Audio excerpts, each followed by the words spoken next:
الحمد لله وكفى وسلام على عباده الذين اصطفى لا سيما على سيد الرسل وخاتم الأنبياء وعلى آله وصحبه ومن بهديه مهتدى. أما بعد فأعوذ بالله من الشيطان الرجيم. بسم الله الرحمن الرحيم. وجاهدوا في الله حق جهاده هو اجتباكم وما جعل عليكم في الدين من حرج ملة أبيكم إبراهيم هو سماكم المسلمين صدق الله العظيم.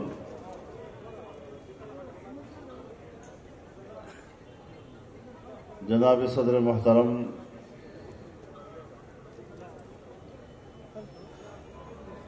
स्टेज बांदनास्त डेर दराना उलमाए किराम ददगसे में नमोड़ी और इज्जतमंद और दराना मशरान दिमा इज्जतमंद वरुणो ज़ेर मुदीनाबाद बटग्राम तर आगलायम और ढेर ज़्यादा खुशहाली महसूसवम चनन पदगदरने इज्तिमा के ज़दगसी में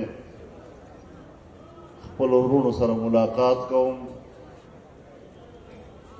और लतास सरा द खबर व अतरो सआदत हासिल हो।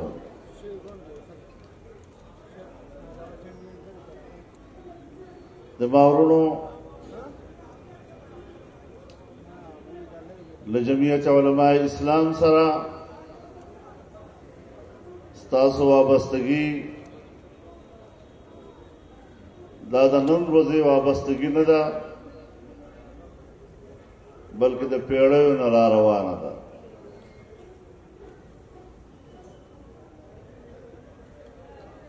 और हर कुल दखपलो पेड़ो दखपलो मशरानो दखपल नसब इज्जत औलाद साथी मा यकीन दा कि इंशाअल्लाह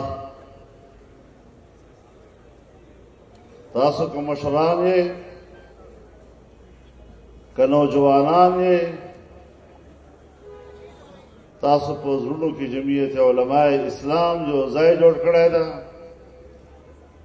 दे उलमाओ मोहब्बत तासो पोजरुनों के ज़ाय जोड़ कड़ा था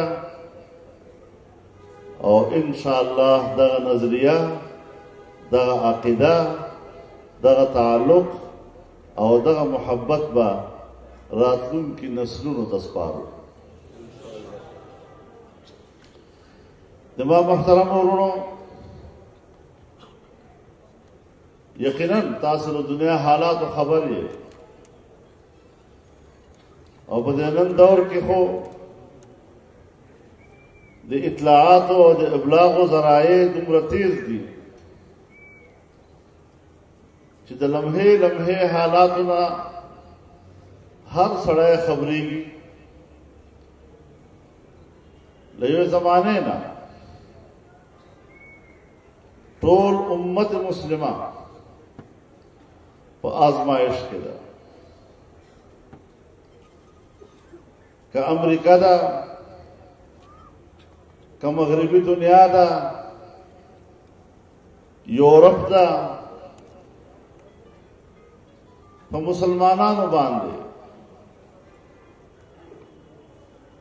बारूद बारान वरवी दे मुसलमानान पखावर बांधे और लगवल है और मुसलमान उम्मत दुविन सिन नतीरी په دغه مشکلو حالاتو کې جمعیت علماء اسلام له خپلو ذمهواریو نه غافل نه او د دغو قوتونو په مقابله کې خپل حق آواز همیشه سربلند ساتلی او نن هم په پاکستان کې زمون مقابله له مذهب بیزار خلکو سره ده. زه د افرادو خبره نه کوم، زه د هغو نظریاتي قوتونو خبره کوم، زه د هغو نظریاتي جنبو خبره کوم چې کوم په دې ملک کې د اسلام په لارې کې رکاوټ دی او وایي دا چې خو مونږ هم مسلمانان یو، مونږ هم کلمه ویلې ده، مونږ هم جماعت پیژنو، دا مونږ خو کله ناکله مونږ هم وکړو. یو تاسو خو د اسلام خلق نه یې. نو د ما محترم ورونو، دا هغه خلق دي چې ځان ته روشن خیال وایي، بے پردگی اوریانی او فحاشی دې ته دوی فیشن وایي، شراب نوشی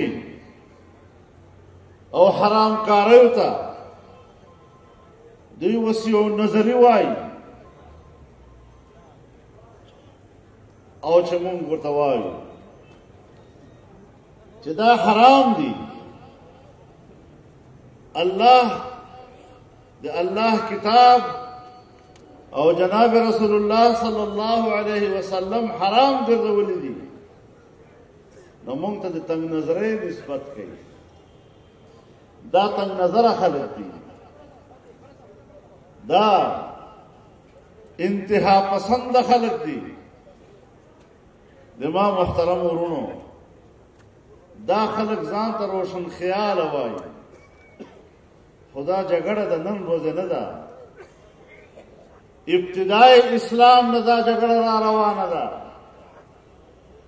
او د ما محترم ورونو، چې کله مکه فتح شوه او اسلام یو فاتح نظام په طور باندې په دنیا کې وپېژندلی شو، نو په هغه وخت کې د طائف بني ثقیف قبیله راغله، مدینه منوره کې جناب رسول الله صلی الله علیه وسلم په خدمت کې حاضر شول او یو پیشکش وکړ چې موږ ستا کلمه وایو، موږ ستا دین قبلو، خو په یو څو شرطونو. موږ به څه شرطونه لرو؟ یعنی مشروط اسلام قبلو. هغه شرطونه څو؟ په هغې شرطونو کې یو دا هم و چې تا خو سود حرام کړی ده او مونږ خو یو کاروباري دنیا سره تعلق ده، مونږ خو یو خپل په دنیا کې یو تجارتي نیټ ورک لرو. که مونږ سود حرام کو ځان دپاره، نو مونږ ته به ډېره زیاته تجارتي نقصان وشي او زمونږ کاروبارونه به تباه شي. نو دا سود به مونږ لپاره روا وي، دا به مونږ دپاره حرام نه وي. بله خبره دا هم وکړله چې زمونږ معاشره هغه په دې شرابو باندې اخته ده. زمونږ محفلونه،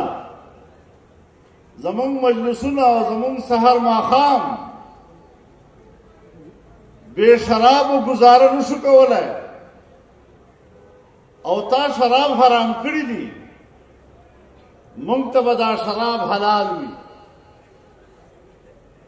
دا خبره هم مطالبه کړله چې تا خو زنا حرامه کړې ده، بې حیایي او فحاشي دې حرامه کړې ده. موږ ځوانان په دغه عمل او په دغه بې راهروۍ داسې اخته دي چې موږ دې نه ځان نشو ساتلی. موږ نوجوانانو ته به د دغه جنسي بې راهروۍ اجازت وي او دا کارونه به موږ ته حرام نه وي.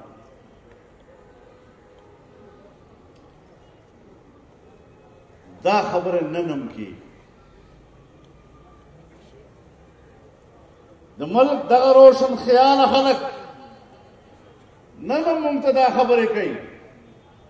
چې خو موږ هم مسلمانان یو، موږ هم کلمه وایو،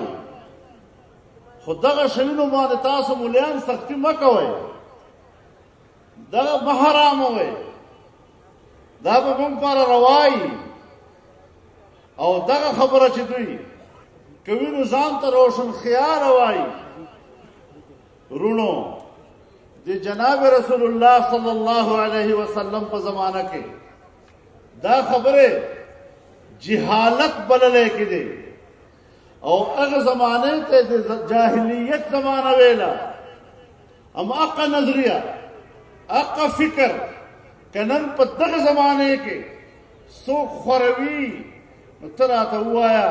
چې دا به روشن خیالي وي او که دا به جاهلیت وي. دا به څه کوي؟ نبی علیه الصلاة والسلام دا مطالبه مسترد کړ او دا یې صفا ورته وویل چې په هیڅ قیمت باندې به زه د الله یو حکم بدل نه کړم. تاسو که اسلام قبلوئ نو مکمل اسلام به قبلوئ، تاسو دپاره به استثناء نه وي. ورونو نن ستاسو او موږ چې دلته ناست یو، موږ به هم په دې خبرې باندې دا لوز کولو یو بل سره چې په دې پاکستان کې به موږ که د موږ معیشت ته او د سود باندې معیشت ته او وای دا چې که موږ سودي نظام ختم کړو نو بیا به موږ ته تجارتي نقصان وشي، موږ معیشت په تباه شي. لیکن یاد وساتئ موږ به په دې خبرې باندې ټینګ یو چې کوم شی الله حرام کړی ده او الله پاک د ځان او د خپل پیغمبر سره اعلان جنگ ګرځولی ده. موږ به په پاکستان کې دغسې نظام معیشت دپاره دوی ته اجازت ورنه کړو.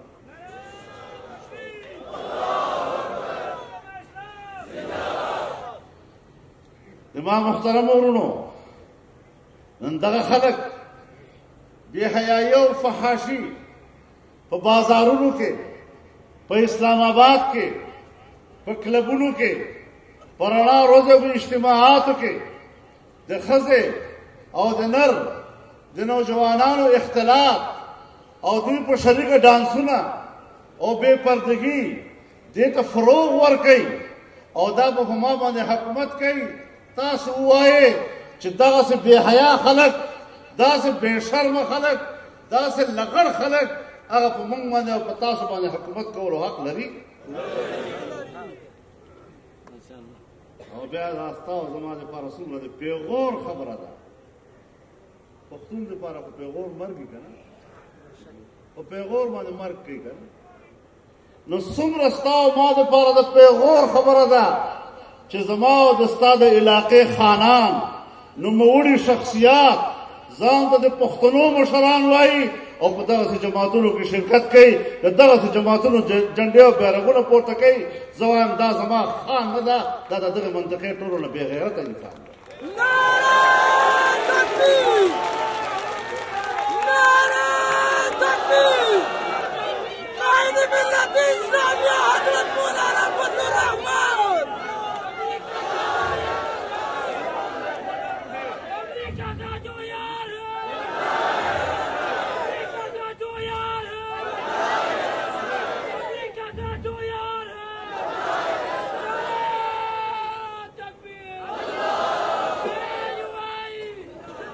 داسې خلک کم بولا ولې نه خو چې دغسې خلکو پیروي کوي هغه زما د جومات د مصلي قابله ملا نه ده. زما محترم ورونو دغسې خلکو سره زموږ مقابلې دي. په پارلمنټ کې زموږ دغه جګړې په دې پارلمنټ کې یو قانون راغی د حلال خوراک په حواله باندې قانون سازی شروع وه. په دې قانون سازی دوران کې مونږ چې هغه قانون وکاته نو په هغې کې د قرآن او د سنت خلاف حلال او حرام ذکر چې قرآن حرام کړي دوی حلال کړي، چې قرآن وایي چې د دغسې تجارت به نه کوئ دوی هغه تجارت روا کړی. جمعیت علماء اسلام هغه روانه قانون سازي ودروله. حالانکه په مونږ خو دا هم نوم و چې مونږ خو حکومت عیسی نن خو خلق په حزب اختلاف او په حزب اقتدار تقسیم دي.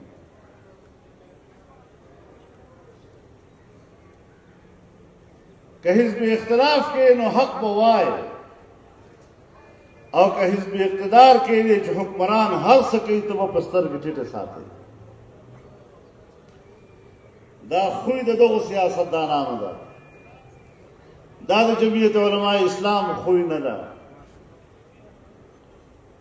مونږ د خپل حکومت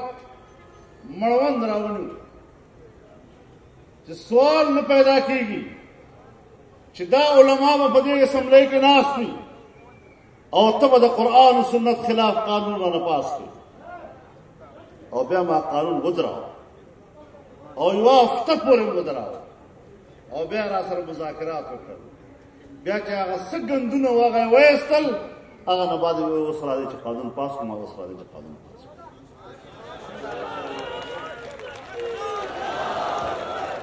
تاسو یقین ومنئ ورونو، تاسو یقین ومنئ ورونو چې په دغه ورځ باندې ما ته د دې احساس وشو چې په دغه پارلمنټ کې د جمعیت علما ضرورت ولې ده. خلک وایي علما څه کوي اسمبلیو کې، په دغه ورځ باندې ما ته یو احساس ونه وشو چې که دا یو وړوکی جماعت په دغه وخت کې په اسمبلی کې ناست نه وی او د خپل حکومت مړوند نه وای نیولی نو خو دا حرام په پاکستان کې قانون جوړ شوی و. د ښځو د حقوقو په نوم باندې د یو قانون راو چې هغه قانون د قرآن و سنت هم خلاف و، زمونږ د معاشرې د آفتاب. مونږ خو پنجاب اسمبلی کې ممبر هم نه و، خو زه لاړم په لاهور کې مې ورته مورچه ولګوله. تمام مذهبي جماعتونه مې راغونډ کړل او ما ورته وویل تاسو په صوبه کې یو قانون جوړېږي د ښځو د حقوقو په ښایسته نوم باندې، لیکن دا د قرآن و سنت خلاف ده، څنګه تاسو په صوبې کې اجازت ورکوئ؟ الحمدلله دغه علماو چې دا تاسو په ووټ باندې پارلمنټ ته تللي دي، چې تاسو په تایید سره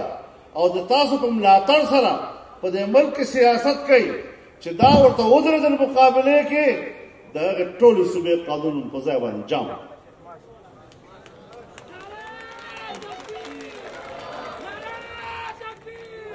زمونږ په دې صوبې کې هم دغسې یو قانون رامخته شو،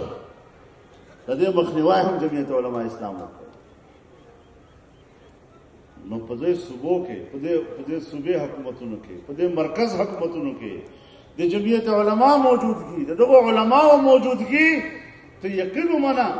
چې که دا کار د ثواب کار وي، دا کار د الله رضا دپاره کړی، دا کار د الله تعالی د دین د سربلندۍ دپاره کړی او دا نیک کار وي او دا ثواب کار وي، په دغه ثواب کار کې به تاسو شامل یې او که نه؟ او چې چا بیا هغه بل طرف ته ووټ ورکړی بیا به هغه په دې ګناه کې شریک وي که به نه وي شریک.